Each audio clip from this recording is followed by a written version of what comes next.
tardes. Bueno, para quienes no me conocen, mi nombre es Alfonso Jiménez, soy ingeniero de sistemas de profesión. Llevo más de 5 años de experiencia como desarrollador de software y aplicaciones web, pero también me apasionan las matemáticas y la física. Entonces, recientemente empecé mi carrera como youtuber, entonces tengo un canal de YouTube. Al final de la presentación les voy a dejar mis datos de contacto y mi enlace a mis redes sociales para que me visiten y pues me sigan. Entonces, mi charla va a ser sobre aprendizaje de matemáticas, física y programación desde la cultura Otaku-Pod, o también la podemos nombrar como GOT o GOD. Siguiente. Entonces les voy a empezar a hablar un poco sobre mi experiencia propia, cómo empecé yo a aprender matemáticas desde la escuela primaria y secundaria, ¿no? O sea, pues nosotros estamos acostumbrados a metodologías tradicionales, como por ejemplo que tenemos que pasar al tablero a resolver los ejercicios.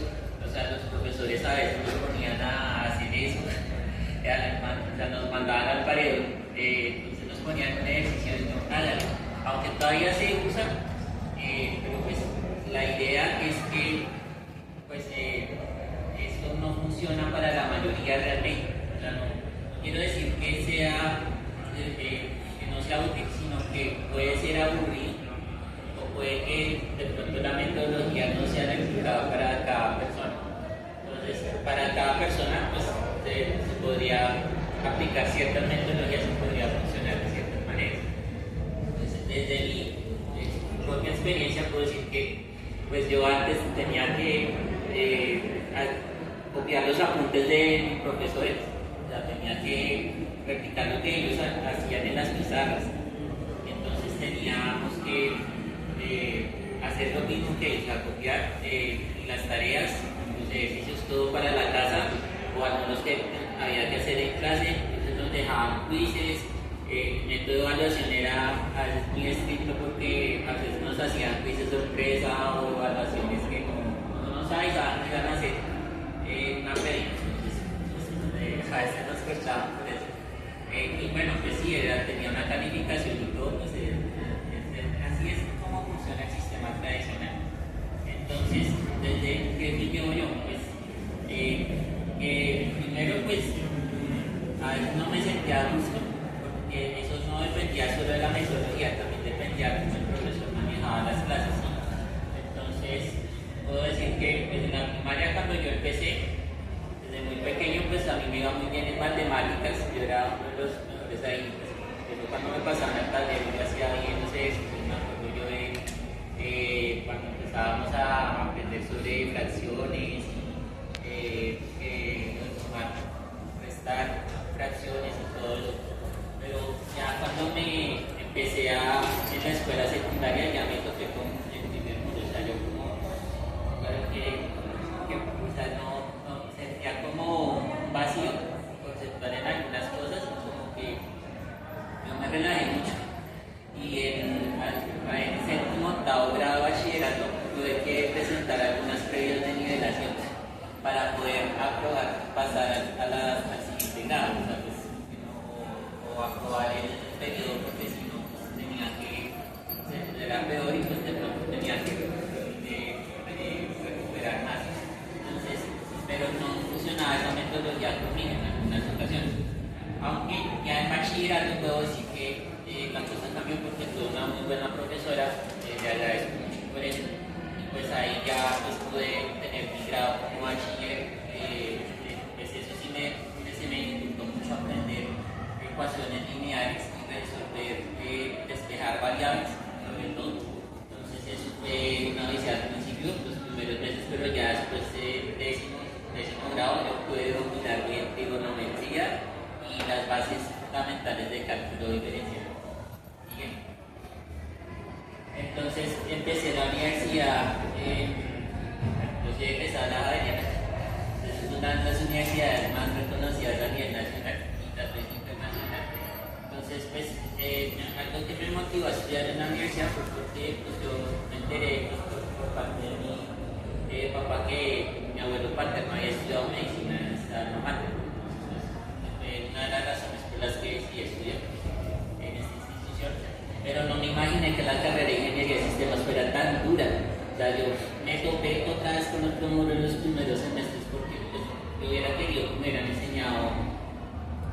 me hubieran enseñado mejor conceptos de programación, ¿sí me entienden? O sea, conceptos básicos como, por ejemplo, cómo se asignan las variables, cómo se definen las condiciones, los ciclos, las funciones o las rutinas, todo eso me hubiera gustado que me hubieran enseñado de bachillerato, incluso si hubiera tomado un preuniversitario, que me hubieran enseñado más esas bases, incluso repasar mejor el tema de cálculo, de introducción a la física y todo eso. Ya la ingeniería no es básica realmente. Y pues yo estaba, pues en resumen, eso es lo que muestra la imagen. Yo me la pasé muchas noches en vela, o sea, trasnochando, resolviendo los proyectos que me asignaban en la carrera, pues aprendiendo un poquito sobre no solo programación orientado a objetos, también programación web. Y entonces tuve que dedicarme mucho tiempo a eso. Pues yo a veces no podía regresar a la casa, sino que tenía que quedarme en la biblioteca estudiando y preparándome para los parciales siguientes. Entonces, luego, pues, la biblioteca era así de grande, pues yo tenía que hacer buscar muchos libros, y bueno, qué referencias me sirven, bueno, no solamente los libros que le asignaban a uno los profesores, las clases maestrales en los textos guía, ¿no? También tenía que buscar referencias adicionales de las que no estaban en el currículo o en el texto académico, entonces tenía que rebuscarme ahí. Incluso tuve que buscar en bases de datos muy rebuscadas. Pues eso fue una visa para mí, aunque ya pues después ya le pude coger el tiro más o menos. Y después de tantos sufrimientos, pues pude graduarme como ingeniero en abril de 2013. Entonces, aquí pues tengo a mis papás que también están presentes aquí, les pido un aplauso para ellos.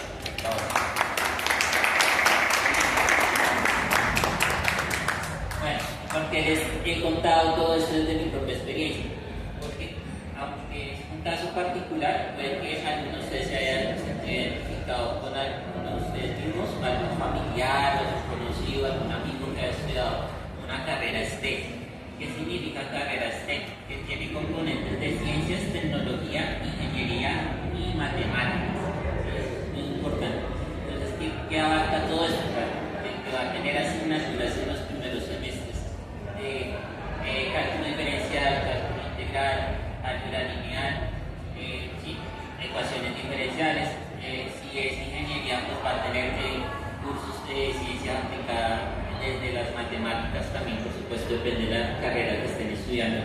Y en ciencias pues depende también de la carrera, pues van a haber cursos de física, diferentes niveles, van a haber física 1, física 2, van a haber estudios termodinámica, ondas, campos, o van a haber también química, orgánica, inorgánica, materiales. Bueno, hay un montón de asignaturas que ustedes deben encontrar. Pero ¿qué pasa con la realidad en Colombia en particular? Pues que un estudio de preferencias para la elección de carreras universitarias en la generación Z del año 2019, este estudio lo hizo el Politécnico Gran Colombiano, una tesis. Y pues la encuesta, la pregunta en particular era ¿cuál carrera le gustaría estudiar? Pues la mayoría sorprendentemente contestó que psicología. Supera incluso a ingeniería civil, después sigue a derecho. Pues son carreras que no son STEM, o sea, no tienen ese componente duro STEM. Pero pues sorprende que eso pase, ¿no? Que no haya como una preferencia, una tendencia central a querer estudiar carreras de ingeniería. Entonces, siguiente. Entonces, hay otro estudio, una encuesta de opinión según la Fundación Empresarios por la Educación, que realizó en el 2022, pero se publicó en el 2023, en su segunda edición. Y una de las preguntas que hicieron fue cuáles son las competencias y habilidades más útiles para la vida de las niñas, niños y jóvenes del país. Entonces, la mayoría contestó a nivel nacional que las matemáticas, incluso superando al inglés y otras áreas. Y por zona también vemos que tanto en el área rural como urbana también se notaba una predominancia de las matemáticas. Entonces, a pesar de que no hay interés de algunos estudiantes por seguir estudiando matemáticas, de todas maneras, muchas personas lo consideran relevante. Entonces es como algo que como es un contraste, ¿sí? O sea, algo está pasando ahí. Entonces me puse a indagar más. Bien. Y pues con respecto a la deserción escolar, aquí hay un estudio del Ministerio de Educación del año 2022 que nos muestra que hubo un aumento, ligero aumento de la deserción, en especial en el área técnico-profesional. Ustedes ven en la gráfica, ahí se suma poco más de 5 puntos porcentuales y también hubo un aumento en la parte del área tecnológica, o sea, subió más de 2 puntos y casi un punto porcentual con respecto a la educación superior universitaria. Es algo preocupante porque ese aumento se ha venido dando desde el año 2020, el año que comenzó y que coincidencialmente pues ocurrió la pandemia del COVID-19. Eso fue un factor, una externalidad importante que hay que mencionar, pero de todas maneras se nota que hubo un aumento también en la deserción debido a otros factores económicos, financieros, sociales, todo ese contexto. Siguiente. Entonces también hay otro estudio sobre deserción escolar en Colombia y que pues indaga sobre la razón principal para que no estudien los estudiantes. Entonces, entre personas de 25 y 24 años que no han terminado la escuela media y la escuela secundaria que no estudian actualmente, pues la mayoría contestó que no le gusta o no le interesa el estudio. Entonces, pues es algo muy preocupante para nosotros como colombianos y latinoamericanos que eso esté ocurriendo, porque hay algo ahí que de pronto ahí está fallando de pronto la metodología tradicional que en algunas escuelas o en algunas instituciones se está todavía aplicando metodologías del siglo XX que tal vez no le esté funcionando a muchas personas, a muchos estudiantes. Siguiente. Y pues hay otro componente también que hay que tener en cuenta que es el de las pruebas PISA, ¿no? Las pruebas internacionales. Esto es diferente a las pruebas nacionales, ¿no? Que son Saber, 11, Saber Pro. No, pero es que nosotros debemos buscar algo como en la comparación internacional. O sea, en qué situación está Colombia y en qué situación está la región. Entonces es preocupante también, ¿por qué? Porque en el componente matemáticas realmente la prueba PISA tiene 3 componentes. Tiene ciencias, tiene comprensión de lectura y obviamente matemáticas. Entonces aquí vemos en el gráfico que Finlandia pues tuvo un pequeño descenso, que es uno de los mejores países de Europa en estas pruebas, que supera un poquito al promedio global. Pero lo que nos interesa es el caso de Colombia, que aunque tuvo una ligera mejoría entre el 2015 y 2018, bajó un poco en el 2022, con un resultado de 373 puntos en la media. Incluso pues está casi a la parte de la región, pero ambos están muy por debajo del promedio global. Y pues debo comentar un pequeño paréntesis, que es que pues, yo hice una investigación de eso, en particular de los países de Asia, del sureste asiático, y pues veo que las citas son escandalosamente diferentes porque ellos superan por mucho el promedio global, o sea, lo que es Singapur, Taiwán, Japón, China lo superan. Y bueno, ya les voy a hablar un poquito de eso más adelante. Siguiente. Entonces, según otro estudio de la Universidad Europea de Colombia, las carreras con los mejores salarios en el 2025, o sea, hablando del impacto salarial que implica estudiar una carrera STEM, son medicina, con énfasis en ciencias de la salud, ingeniería informática, cálculo y administración de empresas, con énfasis en maestría financiera. Entonces, eso tiene un componente también muy importante de STEM, porque eso implica conocer temas de biología, de química, con ciencias de la computación, matemáticas por supuesto el tema de estadística, probabilidad, análisis de datos, todo eso que implica el tema de análisis financiero. Y entre los factores que incluyen un mejor salario está la demanda del mercado, la demanda laboral, el nivel de especialización, o sea que entre más se especialice puede haber más opciones de tener un mejor salario, la responsabilidad del cargo, es decir, el nivel de seniority que puede tener. Eso ha ligado a la experiencia laboral también, o sea que a un senior no le van a pagar lo mismo, o sea, le van a pagar mucho más que a un junior, obviamente. Y el conocimiento de idiomas y tecnologías, entonces no solo me refiero a idiomas como el inglés, el francés, el japonés, pero también me refiero a lenguajes de programación como Python, JavaScript, Ruby y etc. Entonces, elegir una carrera implica reflexionar sobre factores como los intereses, habilidades y aspiraciones.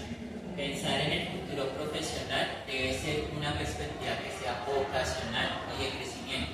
Y esto ayudará a tomar decisiones más acertadas. Entonces, esto es lo que quiero que nosotros nos llevemos para conectar lo que viene a continuación. Siguiente. Entonces, aquí viene a jugar un rol muy importante las culturas tipo Otaku, ¿sí? Porque es una manera no tradicional de aprender las cosas. Y no solo aprender en general, sino aprender en especial las matemáticas, la física y la programación. O sea, la cultura geek, pues en definición es todo lo que está relacionado con las nuevas tecnologías, ¿no? Las tendencias tecnológicas que vemos hoy en día. También la cultura otaku pues tiene que ver con todo lo que es el lejano oriente, Japón, Corea del Sur, China, etc. Y pues la cultura pop tiene que ver con todo lo que es la cultura popular, ¿no? Que vemos en series, películas, que muchos sacan memes de eso, referencias y demás. Siguiente. Entonces, en primer lugar, la cultura, ¿cómo puedo aportar? Bueno, pues de tres pilares. O sea, primero el software educativo. Aquí pues tenemos el caso de un ejemplo que es el software de Scratch, que lo crearon en el MIT, ¿sí? Es Massachusetts Institute of Technology, que es una de las mejores universidades del mundo. Entonces, este software que se trata de hacer, pues trata de enseñarle a los niños a programar de una manera fácil, rápida y sencilla, o sea, que ellos puedan desarrollar su creatividad, su imaginación a través de algoritmos con programación orientada a bloques, de una manera sencilla, ilustrativa, ¿sí? Que ellos puedan entender. Y pues hay una charla muy interesante que los invito a que la vean, que es del señor Mitch Resnick, es Let's Teach Kids to Code, de él. Entonces, igual al final del texto también termina la presentación para que después lo revisen. Con respecto también a software, pues tenemos que también podemos usar lenguajes de programación como Python para reforzar este componente educativo, o sea, para que los niños puedan aprender los fundamentos de la programación. Podemos usar también los notebooks o los cuadernos de trabajo, pues así decimos, entornos de Google Colab. Es un software que nos permite correr Python en la nube, ¿no? Es como Jupyter Notebook y eso, pero pues, es de una manera muy sencilla, entonces nos permite correr varios scripts. Y ahí podemos usar librerías también como SciPy, que es una librería de matemática simbólica para poder resolver ejercicios de álgebra, trigonometría, cálculo. Entonces ahí también los chicos pueden aprender estas matemáticas desde el punto de vista programático también. Y pues otro pilar importante que es muy tendencia es la inteligencia artificial, que es algo que ya es una realidad, entonces hemos tenido que adaptarnos a ella. Y pues en mi caso particular yo he usado principalmente estos cuatro modelos o Large Language Models, o sea, LLMs, que son Gemini, Cloud AI, Perplexity y ChatGPT. ¿Sí? Entonces, pues los uso para preparar algunas de mis clases que comparto en mi canal de YouTube, para hacer algunos de sus videos, o sea, lo hago pero de una manera responsable, ¿no? O sea, le aplico un poquito de lo que se conoce como prompt engineering o ingeniería de prompts para que refinar los resultados, porque pues tampoco es el modelo me vaya a generar unas respuestas con mucho sesgo, ¿no? Que no sean coherentes, entonces que vayan de acorde pues, al tema que me estoy planteando, según los requerimientos, pues esto me ayuda a mí también a resolver ciertas dudas en el proceso, pero obviamente esto no es la única herramienta que deberían usar tanto los profesores como los estudiantes, entonces no podemos depender solo de esto, o sea, lo que quiero que entiendan. Y por otro lado tenemos los videojuegos serios, que es otra alternativa muy interesante, que es usar videojuegos para que los niños aprendan también ciertos conceptos de programación y matemáticas, por supuesto. Entonces se pueden divertir jugando, ¿sí? Con estos videojuegos, ya sea resolviendo rompecabezas o pueden resolviendo un sudoku o también jugando ajedrez virtual y así. Entonces siguiente. Con respecto a la cultura otaku, entonces tenemos la serie de animes escolares que podemos tomar aquí como referencias, por ejemplo, la conservación de la energía, que es un tema que se ve mucho en física 1, que tiene que ver también con el tema de lo que es trabajo, potencia, ¿sí? Entonces también están las clases japonesas, que es una metodología que se usa mucho en Japón, que la usan mucho en la escuela primaria y secundaria, sobre todo en las matemáticas y ciencias, para aprender nuevos conceptos. Entonces, por ejemplo, en las fórmulas de suma y trigonometría, ahí hay una referencia al anime que hicieron en el episodio 2. Ahí dicen en los subtítulos señal del cosmos, el cosmos envía una señal. Entonces es como usar metáforas o analogías conceptuales. Señal se refiere al seno y cosmos se refiere al coseno. ¿Sí? La suma de dos ángulos, o sea, el seno de la suma de dos ángulos o el coseno de la suma de dos ángulos, como lo podamos interpretar. Por otro lado tenemos también otro ejemplo de proporcionalidad directa. Yo lo saqué esta referencia del episodio 57 de el anime Sakura Card Captors. Bueno, ya que está, que tenemos aquí a la actriz de doblaje en Venezuela, también me parece que ahí la referencia ya. Pues ahí pues en esa referencia ahí pues la profesora pasa hacia Orangui y a Sakura Kinomoto a resolver un ejercicio sobre este tema, ¿no? Entonces, pues yo también hice un video sobre eso, en el canal de YouTube también, si invito a que lo revisen.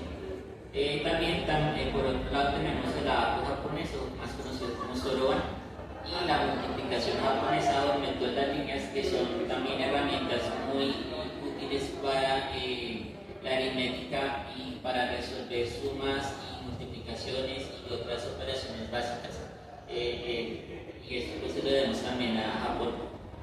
Siguiente. Con respecto a la cultura pop, puedo decir que hay referencias a películas de cultura científicos.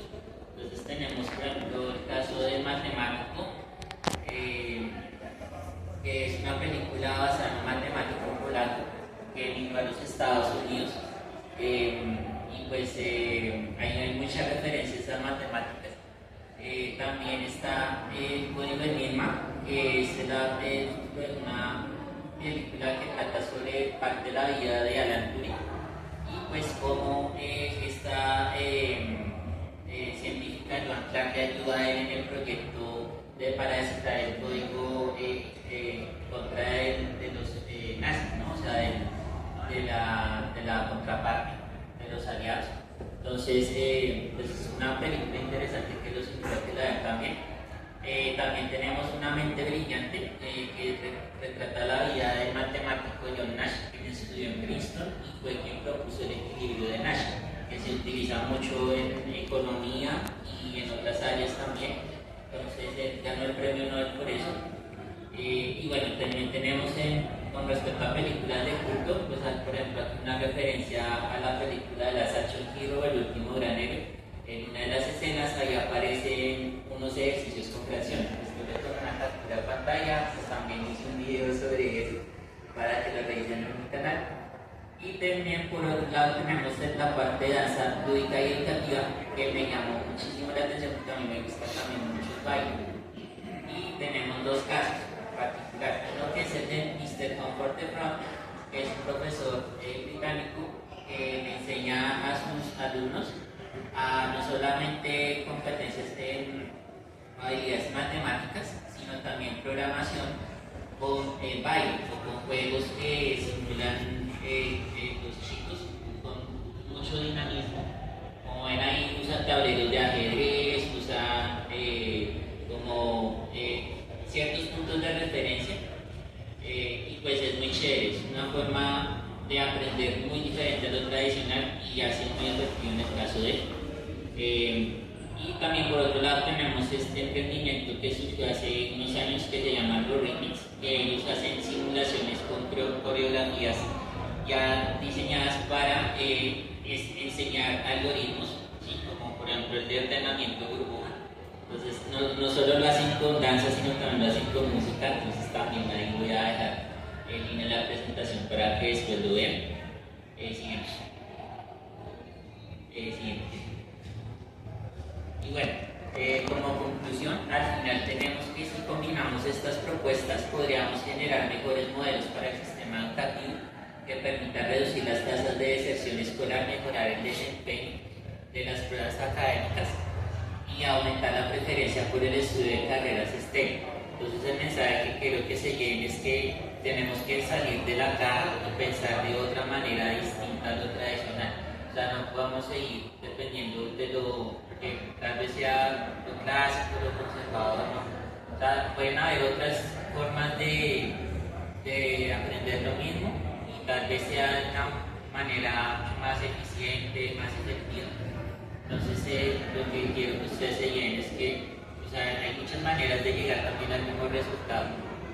Entonces, aquí pues el mensaje que ustedes quiero que se lleven, que nos llevemos todos, es que nunca paremos de aprender, ¿sí? O sea, sí, podemos hacer muchísimas cosas, pero no desistamos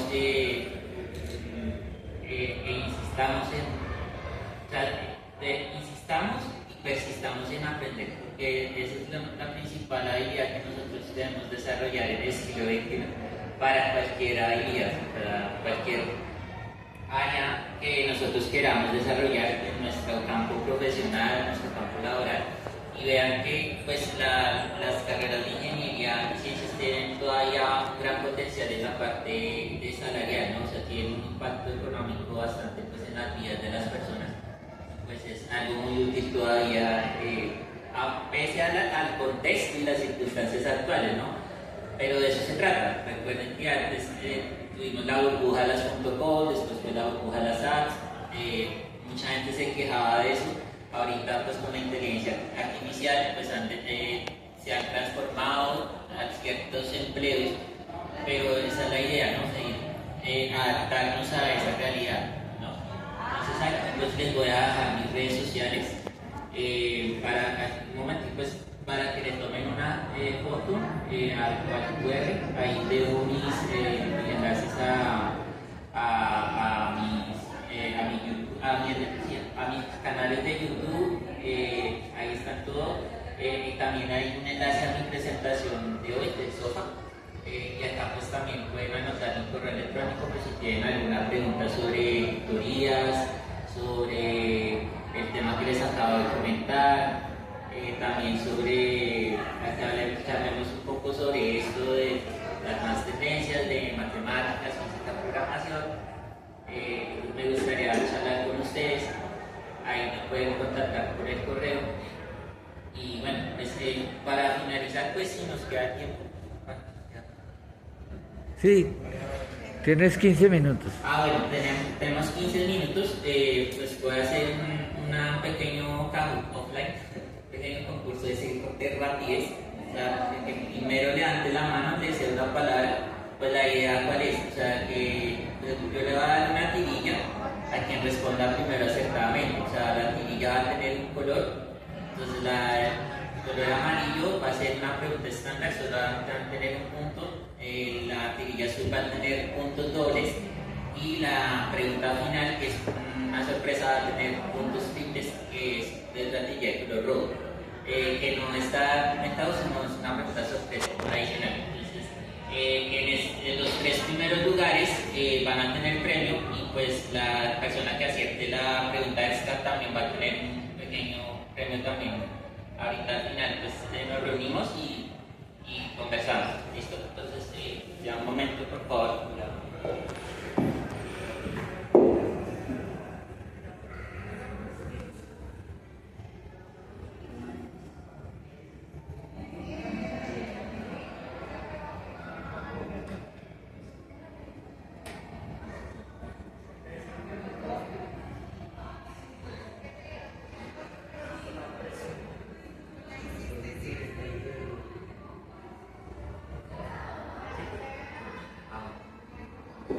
¿Se alcanza a ver o? Sí, ¿se alcanza a ver o? Pone más un inciso. Más un. Sí, necesidad. Sí. Y bajarla un poquito. Bueno, en este juego el objetivo es adivinar la mayor cantidad de referencias de la cultura y educación popular en series, películas, anime, videojuegos y también los temas